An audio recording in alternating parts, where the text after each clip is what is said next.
tadi, 13 miliar Ya. yang Pakuwon ada, kemudian pembayaran juga untuk coupling regency. Iya, tapi kan ini 5 miliar, ini 5 miliar untuk dua-duanya atau masing-masing coupling itu? 2,5 miliar, 2,5 miliar. Jadi totalnya 5 miliar rupiah. Jadi totalnya 5 miliar rupiah ya? Betul. Oke. Masih aset ya, kalau aset pesawat ada nggak yang Enggak. dimiliki? Gosip. Oh itu gosip ya? Ya. Seperti yang lagi viral sekarang kan banyak gosip-gosip. Gosip, jadi pesawat itu nggak ada. Tidak ada. Kalau yang rumah di Australia tadi bentuknya sewa tadi? Sewa. Oke. Izin yang mulia, tadi ada pertanyaan JPU yang belum saya jawab. Yang soal di BAP saya ada penulisan $Indo. Lagi ngapain? Mau jawab Ya, lagi? sebentar nanti kalau. Ya? Ini mau JPU-nya dilanjutkan udah diem, dulu. nggak Yang nanya kok saudara mau JPU tentang Bu Elena. Oh iya, barusan. saya Bu Helen dulu. Katanya ada yang belum dijawab. Yang belum saya tanyakan apa tadi? Tadi ada dibacakan bahwa saya sudah menjawab yang ada perkataan $Indo. Ya, Di situ, jadi transaksi. pertanyaan tadi kan saudara sudah jawab ya? Bagaimana saya tahu? Iya. Jadi saya tahu itu setelah saya ditahan bersama dengan Pak Robert Indarto, Bapak Robert langsung mengatakan kepada saya bahwasanya saya bertransaksi itu bukan hanya dengan Quantum, juga dengan $Indo, Makarindo, Inti Palutama, dan Foresindo. Kenapa cuma kamu yang ditahan? Jadi saya tahu itu dari dia, begitu. Oke, tadi udah di jawaban saya seperti itu ya. Iya, Jawaban jadi kenapa saya jawab saksi itu? juga Karena- seperti itu ya. Iya. Itu udah terjawab ya. Ini ada satu pertanyaan lagi untuk Bu siapa? Bu Sandra Dewi ya, terkait pernah naik pesawat jet nggak? Jet apa? Pernah. Bersama terdakwa Pak Arfi? Betul. Dari mana ke mana? Dari Oke. Jakarta ke Hong Kong. Tahun berapa pada saat itu? 2019 Desember. Desember 2019. Iya. Pembayarannya? Pak Arfi Arfi. Saudara masih ingat atau tahu berapa total pembayaran untuk tidak bertanya. sewa itu? Saya tidak bertanya. Ini pelang paring nggak penyewaannya? Iya, betul. Oke, 2019 ya? 2019. Cukup? Sementara kami. Jadi kepala cabang 1 tahun 2 bulan. 1 tahun 2 bulan. Kalau menjadi kepala cabang itu apa yang dilakukan persiapannya sebelum menjadi kepala cabang? Ada persiapan nggak, training apa gitu yang pengetahuan terkait dengan bisnis proses dan lain sebagainya? Itu paralel, Pak. Paralel, apa itu? Yang dikasih apa aja? Learning by doing, Pak. Jadi sambil kita melakukan. Ya. Jadi yang mengirim adalah Quantum, yang menerima adalah Quantum. Oh tidak, Coba. Pak. Jadi yang benar bagaimana? Ini makanya saya bicara sesuai dengan BAP saya, Pak. Enggak, ya udah nggak usah ngomong itulah. Iya. Sekarang saudara ngomong dengan saya, bukan dengan berita acara ya. Siapa? Yang mengirim siapa sekarang kenyataannya? Pak Tamron, Pak. Pak Tamron ya. Yang menerima? Quantum, Pak. Itu jawabannya. Dituliskan dalam slipnya, pengirimnya Quantum, penerimanya Quantum. Bentar ya. Yang memerintahkan Pak Tamron ya. Pak Tamron, Pak. Siapa? Apakah saudara yang menulis bahwa yang pengirimnya adalah Quantum? Sudah dari Pak Tamron, Pak. Enggak, yang menulis. Yang menulis? Yang di Dari nasabah, Pak. yang menulis? Yang benar. Iya, Pak. Itu jawabannya gimana? Di Dia, keterangannya dia disumpah beda-beda. loh ya. Keterangan beda-beda. Kita lihat di BAP yang menuliskan yang bersangkutan. Yang di berita acara yang menulis adalah saudara. Saya Dari Bank Mandiri Bank gimana? Mandiri yang menuliskan. yang menuliskan itu tambahan untuk melengkapi NPWP, Pak. Wah, gimana sih? Nah, itu Saudara yang jelas ah. Iya, Pak.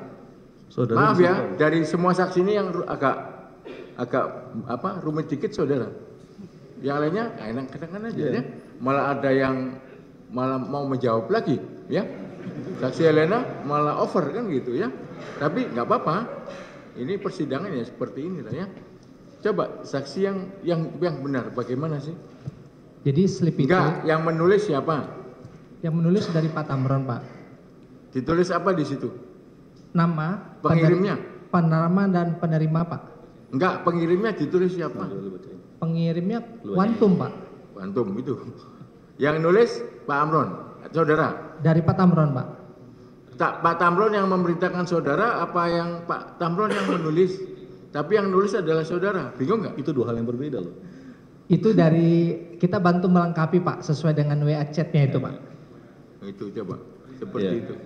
Ya, jadi Perintah dari WA chat. saya melihat ada keterangan yang yang berbeda antara menulis sendiri, antara diperintahkan. Itu dua hal yang berbeda. Jadi saya mohon Enggak, untuk yang diingat. benar gimana ya? Coba pahami ya pertanyaan saya.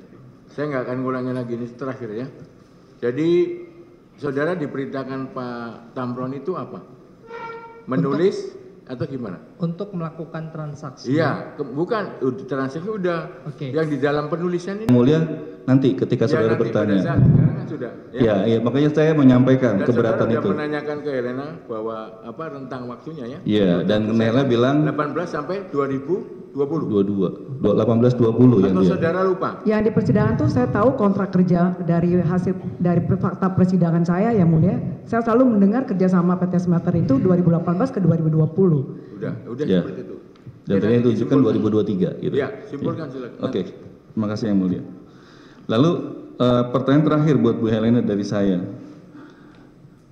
Yang saya pahami ya, ketika kita ingin nuker duit ya ke money changer, itu kan tadi saudara sebut tally. Ya, Tally itu kan mesin hitung yang manual. dengan tele. 2016. 8 November 2016. Iya. Dan dalam perjalanan 2016 sampai sekarang Ibu dikaruniai 2 anak, Ibu. Betul. Laki-laki dua-duanya, Iya. umur 6 dan 5 tahun ya. Sekarang udah kelas berapa Bu yang paling besar? Yang paling besar kelas 1 SD. Kelas 1 SD. Iya. Yang kecil udah sekolah? Sudah. Masih TK Nah. besar.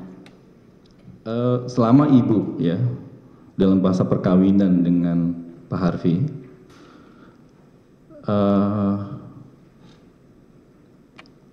apa yang kemudian Ibu lihat dari segi personality-nya Pak Harvey yang paling deket tuh apa?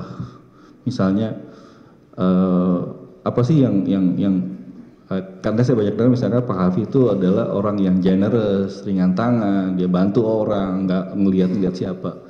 Apakah itu pengalaman itu juga Ibu alami pada masa perkawinan maupun sebelum perkawinan? Betul. Saya semakin hari semakin mencintai suami saya karena saya sangat mengagumi sifat suami saya. Karena suami saya ini yang bikin saya komplain setiap hari ke dia adalah dia terlalu sering menolong orang lain. Tapi memang ini adalah sifat bawaan dari suami saya yang pertama saya komplain, tapi ketika dia pulang ke rumah habis menolong orang lain, dia bilang dia sangat senang karena dia habis menolong orang hari ini. Dari situ saya nggak mau pernah komplain lagi karena saya tahu suami saya sangat senang karena dia bisa membantu orang lain. Seperti ketika saya melahirkan anak kedua saya, anak saya lahir tidak menangis dan dinyatakan bisa 70% cacat, sehingga anak saya masuk ke ruang NICU, tapi seminggu kemudian anak saya dinyatakan bisa pulih dan dalam keadaan baik-baik saja. Di sebelah kami ada seorang bayi kecil yang bernama Joel, beratnya hanya 900 gram. Ketika saya sedang berdoa, tiba-tiba suami saya menghilang karena dia menyamperi seorang papanya Joel, bilang ke bapak itu, "Pak, jangan nangis, karena Tuhan sudah mengabulkan doa bapak." Saya bingung, ada apa? Ternyata bayi itu dari Papua, orang Ambon yang tinggal di Papua. Dia di rumah sakit itu tidak punya biaya sama sekali, sehingga inkubatornya harus dicopot.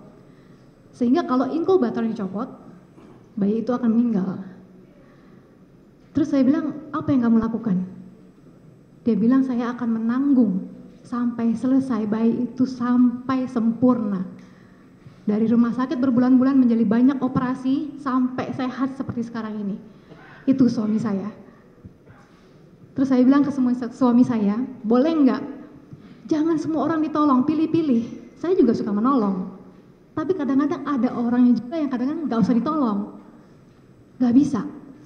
Dia memang puas sekali dan senang sekali menolong orang. Dan suami saya adalah orang yang tidak pernah mau merugikan orang lain.